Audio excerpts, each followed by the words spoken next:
Indian real estate actually started in 1970 when HUDCO was established. Housing finance sector has established its existence in the country.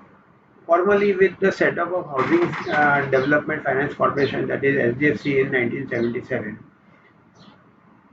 there are several new entrants in housing finance sector, like say for example ICICI, Tata Housing, Sundaram Housing Finance, LIC Housing Finance, and many other were reportedly like IDBI, Tata Capital, Reliance, and big such housing finance companies.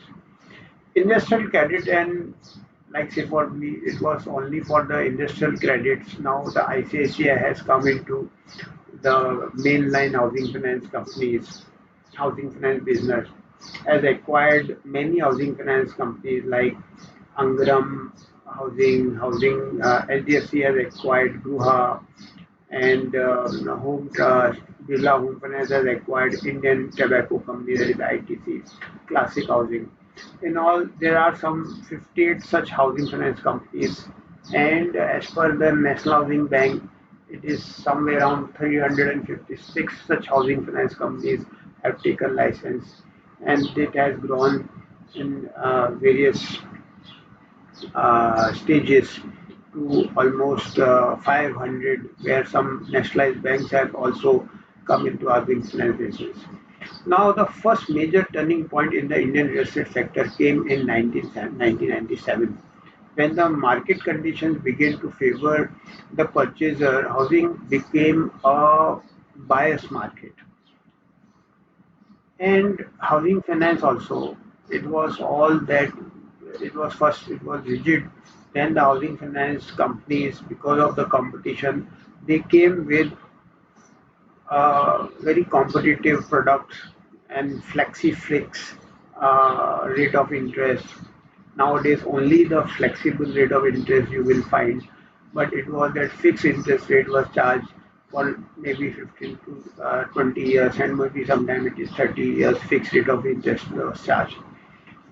Then came in, despite the recessions conditions faced by the rest of the economy between 1997 and the year 2000, both the housing as well as housing finance sector grew by 30% per annum.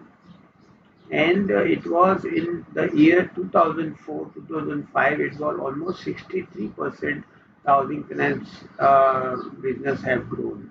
That means the fund which has come from housing finance to the real estate companies are were so much that, and we can presume that since the housing finance sector has grown to almost 63% in 2001 to 2004, that means the maximum development and the expanse of the real estate market had become between the 2001 to 2007.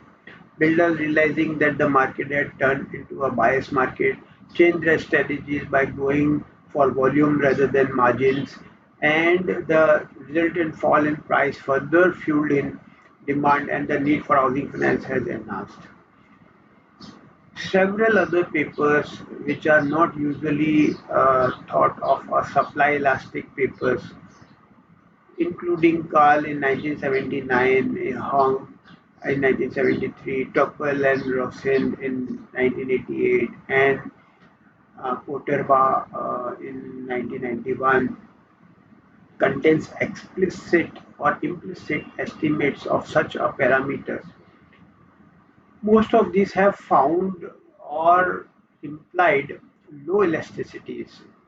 Carl reported an elasticity of 1.6 for new construction, and the Hogg uh, 2 for starts. Topol and Rosen research on start found that long-run elasticity of 3 usually, or using the quarterly data from 1963 to 1983. Corteva also presented data that seemed to indicate a rising supply price. Green, Malpezzi, and Mayo in 2000 presented evidence that the responsiveness of the market also varies from place to place, depending, among other things, uh, on the regulatory environment and geographical constraints. I will speak more on the demand and supply side in my next episode.